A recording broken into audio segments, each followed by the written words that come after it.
This is Dom Bettinelli, the CEO of SQPN, with a brief but very important message. For more than a decade, SQPN has produced the Catholic faith and pop culture podcasts that you love. We're a non-profit organization, so it's only your generosity that lets us carry out our mission. We haven't run a fundraiser in 2 years, and that's why we need to ask for your help right now. Please make a pledge of whatever amount you can afford to help us continue providing your favorite podcasts, as well as exciting new ones we have planned. To make your pledge and find out about the free thank you gifts we'd like to send you, visit sqpn.com/give. That's sqpn.com/give. Thank you for your generosity. May we hear from you today?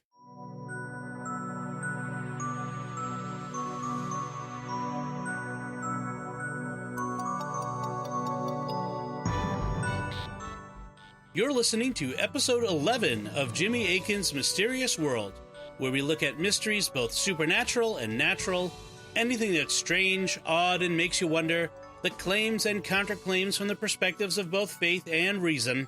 In this episode, we're talking about the Antichrist. I'm Dom Bettinelli, and joining me today is Jimmy Akin. Hi, Jimmy. Howdy, Dom. So, folks, again, we're going to remind you to like Jimmy Akin's Mysterious World on Facebook, retweet us on Twitter, leave us comments, subscribe in iTunes, Google Play, Stitcher, TuneIn, your favorite podcast app, or YouTube. And if you subscribe on YouTube, make sure you hit the bell to get notifications. We do this so that you will make sure that, A, that you will receive every episode, and B, so that it will help us get the news out and help you as you help share the podcast with your friends to grow the community of listeners. The show gets better the more people that are listening to it. Let's just put it that way. So if you want the show to get better and better over time, then help us to grow the audience by sharing the good news, the good stuff that we're doing with your friends out there. So that said, we're going to talk about the mystery of the Antichrist. This is sure to be an interesting episode here for you folks, as they always are. But let's dive right into it. Jimmy, what is the Antichrist? The Antichrist is a figure that is mentioned in the New Testament, and there's some debate about exactly what the Antichrist is. Obviously, the figure is related to Christ in some way, and the word Christ is part of the name. Anti is a Greek prefix that normally means something like against Christ. However, it can also mean something like in place of or substitute Christ. And so that's played a role in people's understanding, and some people's understanding of it. But really, as we'll see, the against meaning is the correct one. Antichrist is someone or even some group of people that are against Christ. Okay. So what are the claims that are made about the Antichrist that we're dealing with today?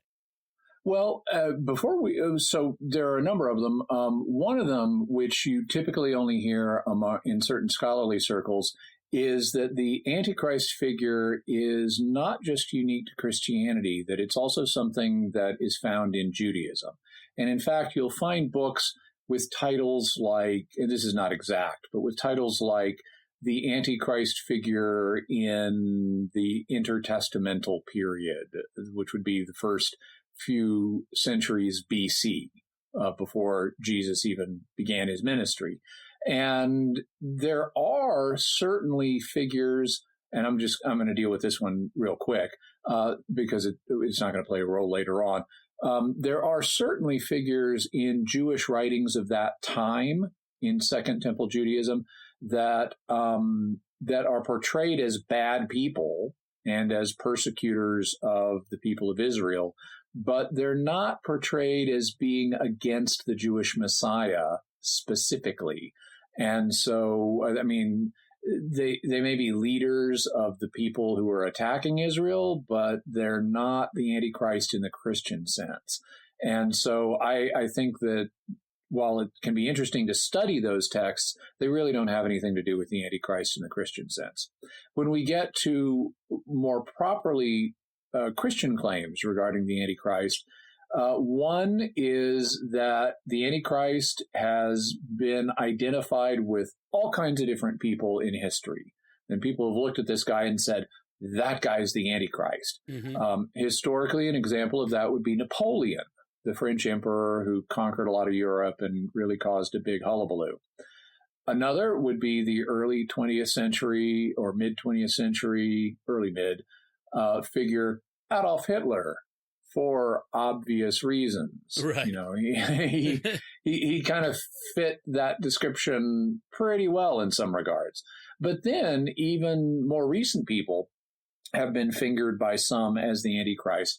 One of them was the U.S. President Reagan back in the 1980s, because the number of the beast in Revelation, we're told, is 666. And if you look at Ronald Wilson Reagan's name, each of his three names has 6 letters. So some people said he's the Antichrist. And back during the Cold War, you know, he was viewed as by some as kind of a reckless guy who could push the button and cause global thermonuclear Armageddon at any moment, even though he actually was very opposed to nuclear war and wanted to eliminate nuclear weapons entirely. People don't know that story about him, but it's true. If you want to read about it, there's a great book called The Dead Hand, which deals with his negotiations with Gorbachev and how Reagan really was the one pushing for, let's get the number of these weapons down, let's get rid of them altogether if we can. Mm-hmm. By contrast, Gorbachev, the Russian leader, was accused of being the Antichrist by some, and people would note that in Revelation, the beast puts a mark on the either the forehead or the right hand of people, and Gorbachev, who was largely bald, had this mark. He had a birth defect right on his forehead. My wife would even joke, who was alive at the time, my wife would even joke that it looked like the Aleutian Islands off Alaska, and it was a sign he was going to reclaim Alaska. She wasn't serious about that, yeah. But there were people who were saying Gorbachev could be the Antichrist. And more recently, President Obama was accused of being the Antichrist by quite a sizable number of people. So that's one of the claims that, you know, somebody, one of these historical figures would be the Antichrist. Then there's another claim that goes back to the time of the Protestant Reformation, that the Pope is the Antichrist. And we'll talk about that some more. And then there are a lot of people who have the view that the Antichrist is going to be appearing in the near future and may be alive today. And that various technological features or current events are from the book of Revelation pointing us to that truth. Yeah. And so basically the Antichrist is to use video game terminology, he's the final big bad of world history. And so he's going to oppose Christ in the last days, and things will be really bad, but Jesus ultimately wins. And then on the view we were just discussing, all of this is going to play out really soon. Okay. So the counterclaims against these claims are what? Apart from just denying the individual claims we just mentioned, there are a couple of other counterclaims that we should mention. One, it would be a skeptic's perspective that the whole Antichrist thing is just a myth. It's just Christian mythology. It's not something that's real. Another, from a viewpoint that does profess to be Christian, is that all of the prophecies of the Bible, including the ones regarding the Antichrist, have already been fulfilled. This is a view that's sometimes called complete preterism. It's also called pantelism, which is the term I prefer for it. Pan is Greek for all, in this case, and telism would be from telos, meaning the end or fulfillment of something. And so pantelism would mean all the prophecies have been fulfilled. And so they would say there's no Antichrist to look forward to in the future. It's all been done. I have heard another claim, which is that the prophecies are circular in nature, that there have been Antichrists and there are antichrists, and there will continue to be antichrists. And we'll be getting to that. Okay, good. All right, I wanted to make sure we talk about that. So then let's move into what we know. Where does this term come from, Antichrist? Is this from the Book of Revelation? No, absolutely. Actually, it's absolutely not. The term Antichrist is only used in 2 books of the New Testament. It's in the first letter of John, and it's in the second letter of John. And so if you want to know what the Bible has to say about the Antichrist, those are the places that are ground zero. That's what you need to look at first. Now, various theologians have associated the Antichrist with a couple of other figures that are mentioned in the New Testament. In 2 Thessalonians chapter 2, St. Paul refers to someone he calls the man of lawlessness. And he says various things about the man of lawlessness. He's going to take his seat in God's temple and proclaim himself to be God. But he never calls him the Antichrist. And so that raises a question. I mean, there have been multiple prophetic bad guys in history in the Bible. Nebuchadnezzar, all kinds of different Pharaoh, the Roman generals who came in and destroyed the temple. Lots of different bad guys. Sennacherib, various people. And so you can't just conflate these characters together. You have to kind of take each passage individually and see what it means in its own terms before you try to just lump them all together. And then based on what you find out about them, you can see if they might be the same individual. The other one that a lot of people have linked it with, and we've already mentioned him in this podcast, is the beast from Revelation. Specifically, it's the beast from the sea, the beast that arises out of the sea in John's vision in Revelation chapter 13, and that then becomes a dominant villainous player through the rest of the book. But once again, in Revelation, John never calls this figure Antichrist. And so we have to understand the beast in its own context in Revelation before we try to relate it to the Antichrist or to the man of lawlessness. So that's sort of the basis or background for our discussion then. So let's approach this first. Let's first do it from the reason perspective, because obviously the faith perspective, I think that'll be the larger discussion. So let's approach it first from the perspective of reason. What does a scholarly look at this sort of thing tell us? Okay, well, to start with the man of lawlessness, as I mentioned, Paul says he's going to sit in God's temple and he's going to declare himself to be God. Now, this is actually very much like something that the Roman Emperor Caligula did in the AD 30s and early AD 40s. He ordered that a statue of him be placed in the Jerusalem temple for Jews to pay homage to. And it caused a huge backlash. The Jews would have gone to war if they tried to do that right then. And there was a famous embassy to Caligula that you can read about that the Jewish philosopher Philo was part of, and he gives his own first-person account. It's in a book called The Embassy to Gaius. Gaius was Caligula's given name.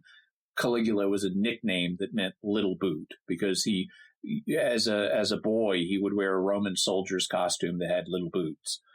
But if the man, so the way a normal reader of 2 Thessalonians would interpret the reference to a man of lawlessness sitting in God's temple and proclaiming himself to be God or a God, you would expect that to be the temple in Jerusalem, which doesn't exist.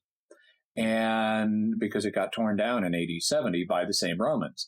And so it's a little hard to identify the Antichrist with the man of sin on that basis, although it might be possible if, as some people propose, the temple's going to be rebuilt before the end of the world. So that's a possibility. In regard to the beast claim, again, they don't line up entirely. One of the things, and I know we're going to talk about this in a future episode because I want to devote a whole episode specifically to the beast. But just to give a brief summary of what we're going to talk about in that episode, the evidence is that the beast is identified with the line of Roman emperors. If you look carefully at the evidence, the beast is identified with the line of Roman emperors of the first century, and specifically with the Emperor Nero. One of the things about Nero's name is if you add up Nero Caesar in Hebrew, it becomes 666. So there's that between that and other symbolism in Revelation. It really strongly points to the Roman emperors. And that would tend to mean that the future Antichrist of prophecy also is not going to be strictly identified with the beast. But there could be some future big bad who is similar to the Roman emperors. That could be. But it's not the simplistic one-on-one identification that you might think. Regarding the various individuals that have been claimed to be the Antichrist, from Napoleon to Obama, and there are others, well, those claims didn't work out so great. Some of them, like Reagan and Gorbachev and Obama, whatever you think of them as individuals, they weren't the final big bad of human history. Others, like Napoleon or especially Hitler, could reflect aspects of Antichrist and could kind of be forerunners of Antichrist. And you might even say they were early Antichrists, but not the final Antichrist that is to be expected in the future. Then we have the Papal Antichrist claim, and that one's really problematic. To show you why that's problematic, I want to go to the text in 1 John and read you a little bit of it. If you go to 1 John 2 and start reading at verse 18, we find the following. John says, "Children, it is the last hour, and as you know, and as you have heard that Antichrist is coming, so now many Antichrists have come." So there's more than one Antichrist. Therefore, we know that this is the last hour. They went out from us, which would mean that they're ex-Christians who no longer identify as Christian. But they went out from us, but they were not of us. For if they had been of us, they would have continued with us. But they went out that it might be plain that they are not of us. So they are former Christians who've renounced the faith and are now against Christ. He then continues in verse 22 and says, "Who is the liar but he who denies that Jesus is the Christ? This is the Antichrist, he who denies the Father and the Son." So if you deny that Jesus is the Christ, especially as a former Christian, that puts you in the camp of the Antichrist, and you are a little Antichrist. In 1 John 4, he says a little bit more. In verse 3, he says, "Every spirit which does not confess Jesus is not of God." And he's talking about how to discern good spirits from bad spirits. Like if a prophet is speaking for a spirit, is it a spirit of God or a spirit of the devil? He says, "Every spirit that does not confess Jesus is not of God. This is the spirit of Antichrist, of which you heard that it was coming, and now it is in the world already." So Antichrist is a phenomenon that has been with us since the beginning. You mentioned, Dom, earlier about how there's this cyclical view of we have had Antichrist, we are having Antichrist, and we will have Antichrist. That's firmly based in what John's talking about right here in 1 John 4:3. Finally, the last mention of Antichrist per se, Antichrist using the word, is in 2 John verse 7, where he says, "Many deceivers have gone out into the world, men who will not acknowledge the coming of Jesus Christ in the flesh. Such a one is the deceiver and the Antichrist." So if you want to qualify as Antichrist in the biblical sense, you at least need to be denying, not just be saying, "Oh, I don't think Jesus is the Messiah," you need to be saying Jesus did not come in the flesh. You need to somehow deny the incarnation. In particular, you deny that Jesus is the Christ. That's one of the other things you need to say.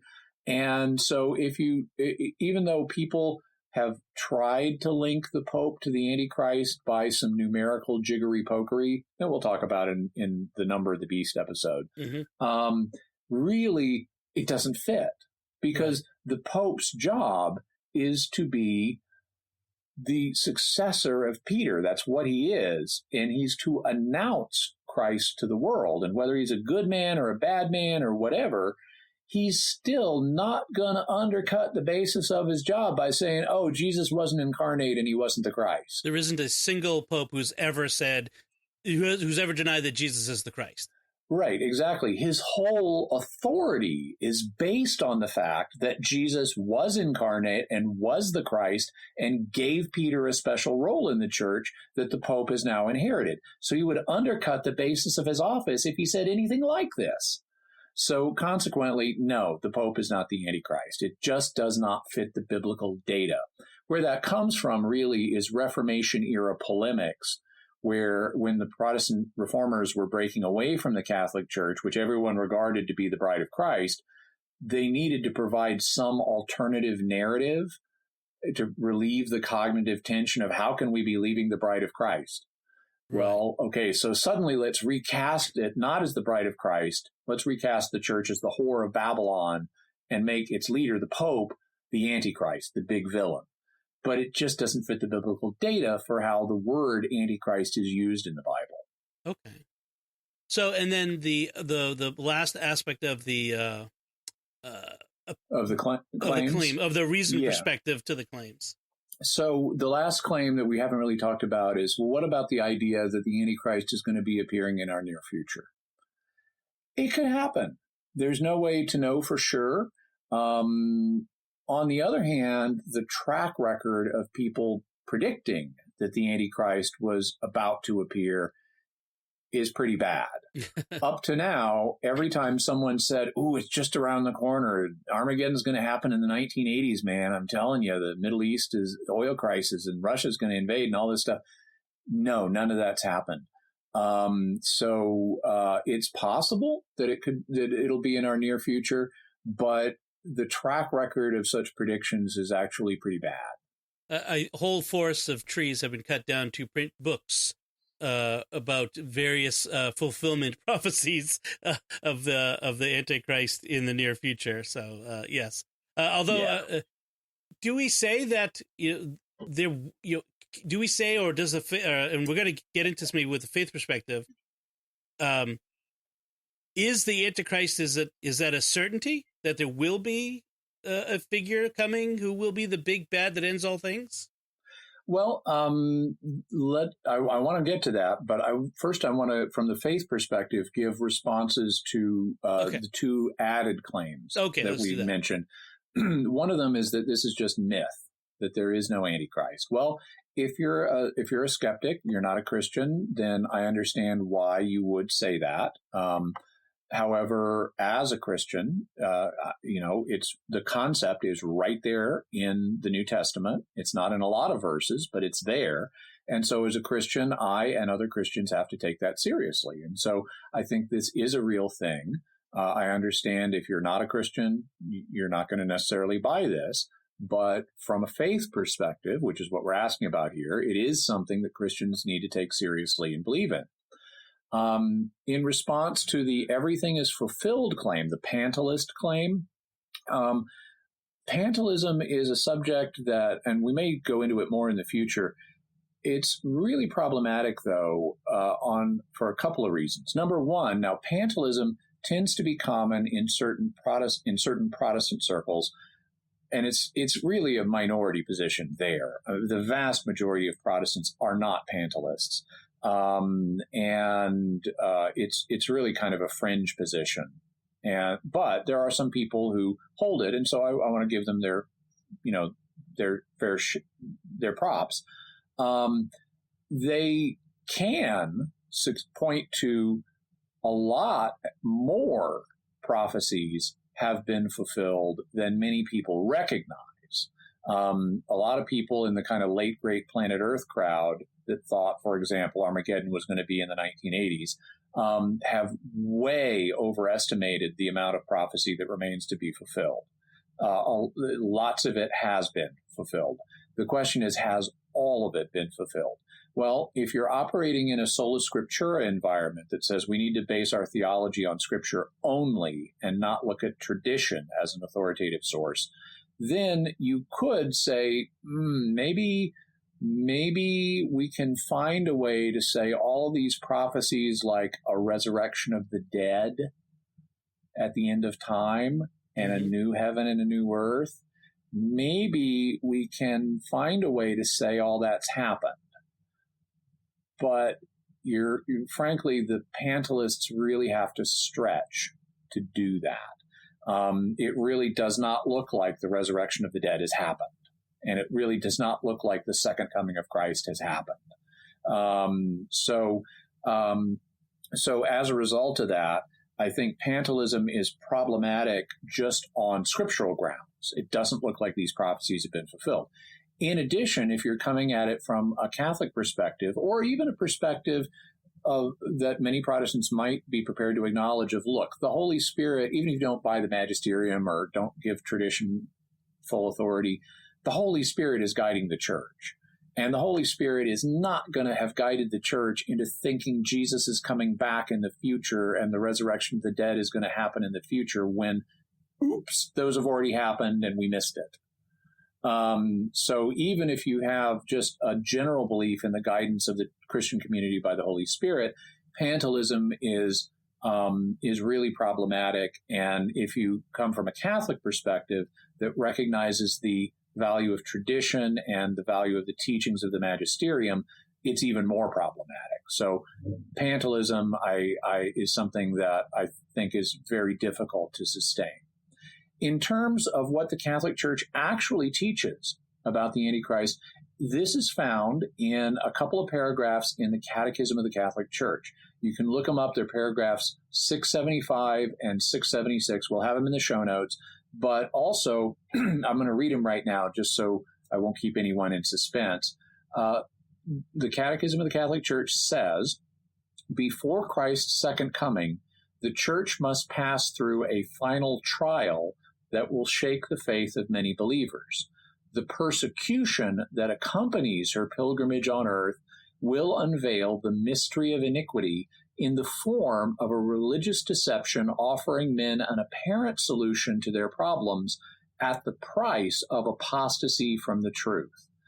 The supreme religious deception is that of the Antichrist. So the Church acknowledges there's an Antichrist in the future, and it speaks of it as singular, the Antichrist. However, it then says, in saying the supreme religious deception is that of the Antichrist, a pseudo-messianism by which man glorifies himself in place of God and of his Messiah come in the flesh. So that makes it sound like it's not exactly a single individual, it's a movement, a pseudo-messianism that tries to glorify man in the place of Christ. So there's a little ambiguity here about, is the Catechism envisioning a single Antichrist or like an Antichrist who is a single individual and is in charge of this pseudo-messianic movement? I think both of those are possible readings.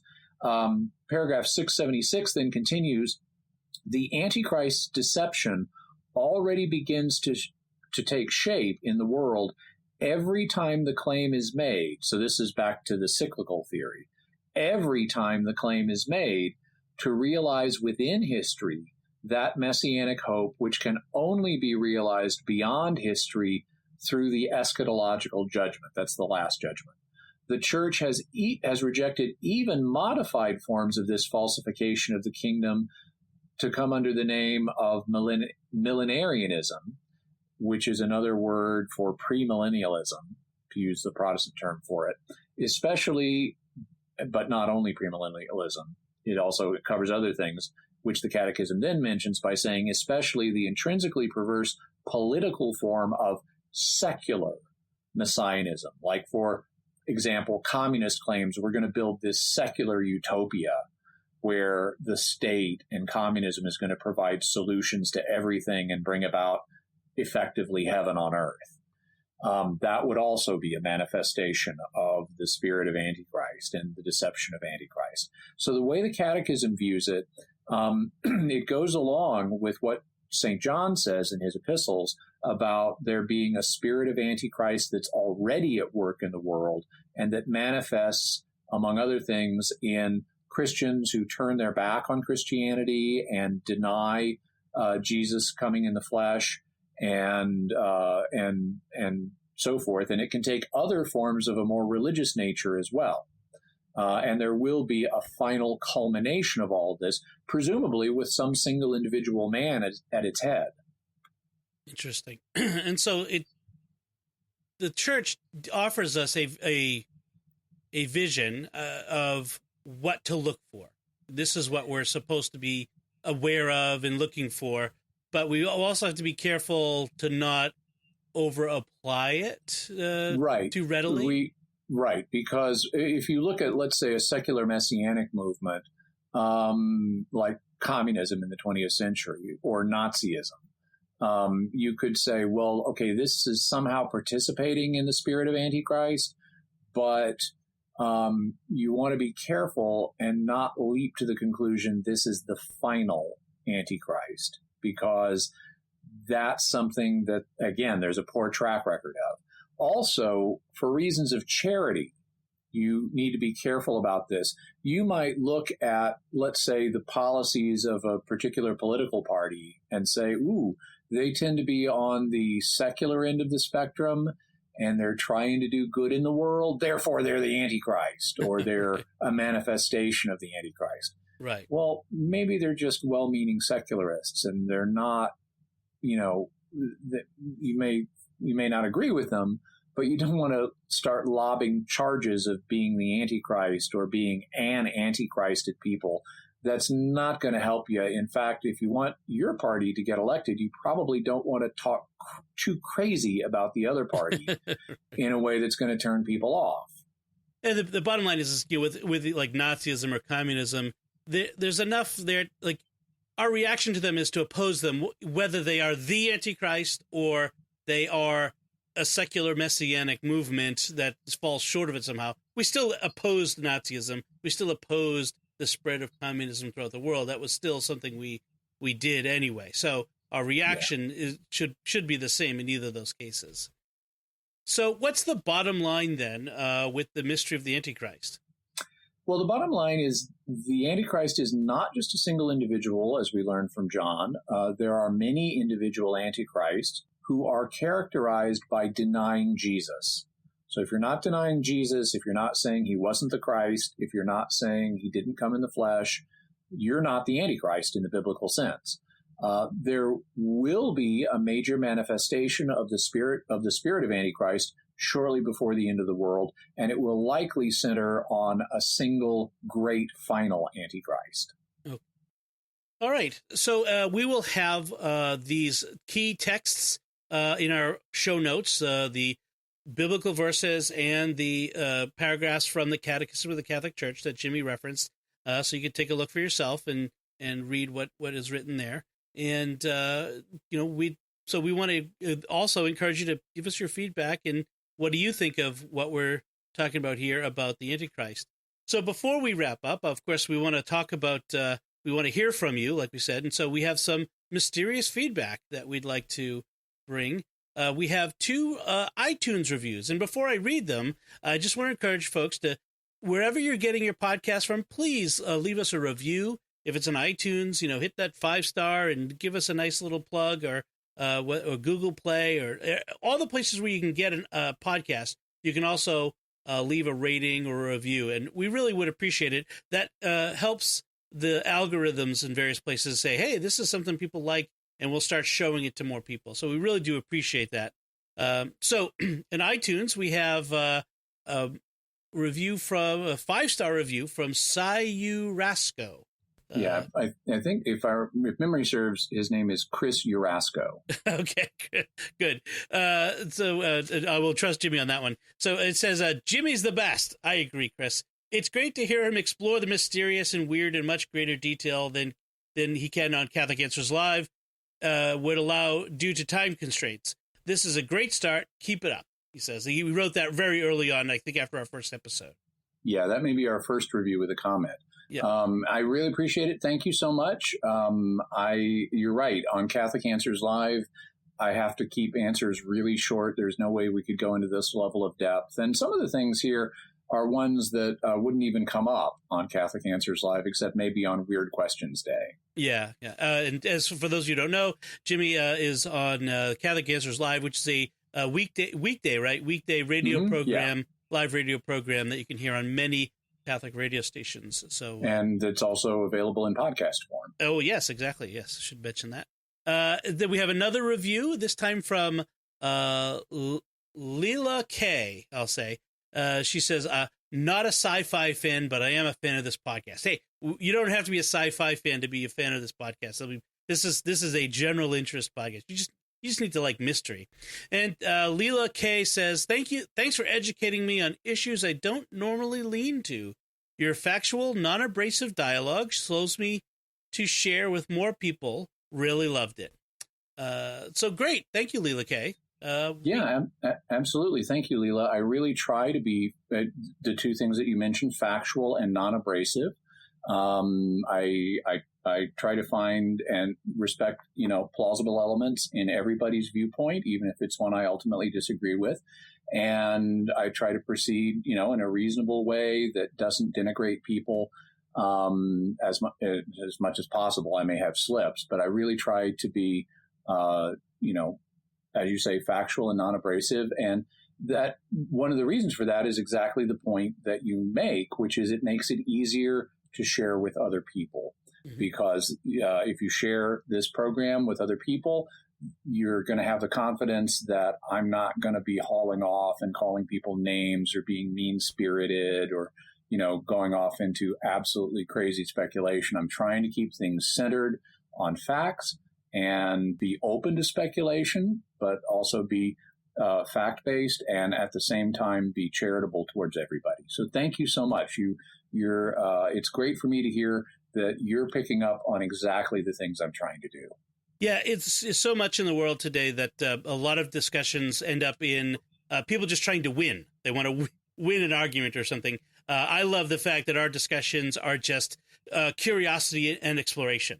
And it's no one's winning anything here. We're just having a great discussion, and that's what I love about it. So thank you both, Chris Urasco and Leela K, for your iTunes reviews and for all the feedback. Keep it coming, folks. We've got so much more feedback. We're coming on future episodes. Really love it. So let's go to mystery headlines, Jimmy. What are our mystery headlines this week?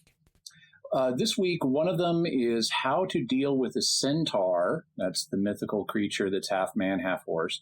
How to deal with a centaur having a heart attack. Couple of doctors got into an exchange about this. What kind of medical treatment do you provide for a centaur in cardiac distress? Do you, for example, treat the human heart or the horse heart? If you treat one and you have trouble, can the other sustain the blood flow that the centaur's body needs? What about its lungs? Are they really powerful enough to deliver oxygen to this whole body? So if you've ever wondered, I love this geeky what if stuff. This is like Weird Questions Day, only it's medical instead of theological. So if you want to read what these doctors concluded about different ways to treat a horse or to treat a centaur, given the fact it's half man, half horse, by all means, check out the link in the show notes. Something tells me this discussion began either over a beer or after a long double shift. Possibly both, but they had it over the internet, so it's preserved now for other people to read. That's awesome. Our second mysterious headline concerns a defense project where now the military has at its disposal, at least in prototype form, a way to telepathically control a swarm of drones. Wow. They've developed a kind of head device that can read brain states and translate those into controlling more than one drone at the same time. At the moment, the swarm is not really a swarm, but the print it's like a couple of drones or something. Yeah. But in principle, it's more than one, and so you can just scale up from there. And so it's nice to know that people who are even quadriplegic and laying in bed could make their contribution to military preparedness and defense. That is a certainly positive way of looking at that, Jimmy, I have to say. I was sitting here thinking, what could possibly go wrong with telepathic control of robotic drones? But well, there's a potential downside too. But yes. I'll stick with the bright side at the moment. Yeah, let's stick with the bright side on that one. And then another headline.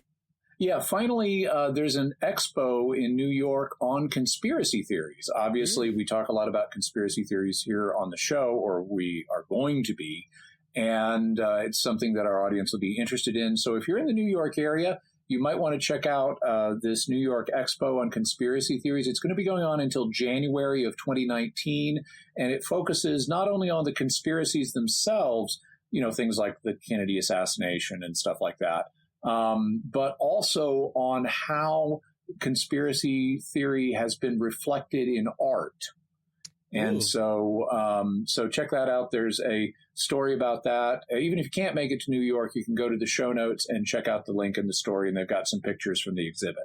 One of my favorite Mac podcasters, David Hamilton, says that he emotionally supports all conspiracy theories. Even if he doesn't support them intellectually, he emotionally supports all conspiracy theories. So I love that. That's and it sounds very interesting. Art, including, I would guess, movies, TV, and books and paintings and things like that. Oh, interesting. I'm not entirely sure what all they have there, but they have a portrait of Lee Harvey Oswald in a certain color and things like that. So various things that artists have done to try to give expression to these figures and ideas. That's neat. Okay. All right, folks. Well, that's it from us. I just want to remind you to like, comment, subscribe, get notifications, and share the podcast with other people. Help spread the word. Write us a review on iTunes, Google Play, and all the various places. But also, we want to hear from you. What did you think about the mystery of the Antichrist as we discussed it today? Did we miss anything? Do you have any questions? Would you like to explore some more aspects of that? So let us know by visiting sqpn.com or the SQPN Facebook page or the Jimmy Akin's Mysterious World Facebook page. You can find the link to today's show and then leave a comment there. Or you can send us an email to mysterious@sqpn.com. And you can send us a written email, or you can send us a recording of your voice. You could use a voice memo function on your phone, for example, to send us an attachment to an email. You can find the show notes at sqpn.com and in various other places that we'll post the show. And we'll have all those resources to the links to the listing of the verses and the Catechism. You can also find links to our personal social media and websites on our show notes on sqpn.com. Until next time, Jimmy Akin, thank you for exploring with us our mysterious world. Thanks, Dom. Once again, I'm Dom Bettinelli. Thank you for listening to Jimmy Akin's Mysterious World.